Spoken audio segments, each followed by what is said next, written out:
morning students, how are you all? I hope you all are fine. So this is your Hindi class. Today we will read chapter number 4th of your class 2nd. अतिथि भगवान का रूप है। एक राजा के तालाब में बहुत से सुनहरे पंखों वाले हंस रहते थे बेटा। उसमें से प्रत्येक हंस 6 माह में राजा को एक सोने का पंख देता था। इसी कारण वे हंस उस तालाब पर अपना अधिकार समझते थे। एक बार सोने के पंखों वाला एक अन्य हंस तालाब पर आया। उसे देखकर सभी हंसों ने सोचा कि यदि यह यहाँ पर रहेगा तो हमारे भोजन में हिस्सा मांगेगा। इसलिए उन हंसों ने उस सोने के पंखे वाले हंस को वहां से भगा दिया।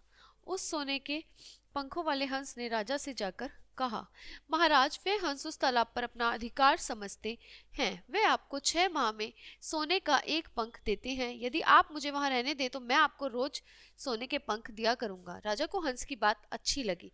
उसने सैनिकों को भेजकर उस हंस को वहां से भगा दिया और इस पर एक बूढ़े हंस ने अपने साथियों से कहा, यदि हमने उस हंस का स्वागत किया होता और उसे वहां रहने दिया होता तो हमारा यह तालाब हमसे ना छीनता। घर आए अतिथि का कभी भी अनादर नहीं करना चाहिए। अतिथि तो भगवान का रूप होता है। उसकी यह बात सुनकर सभी हंस पछताने लगे।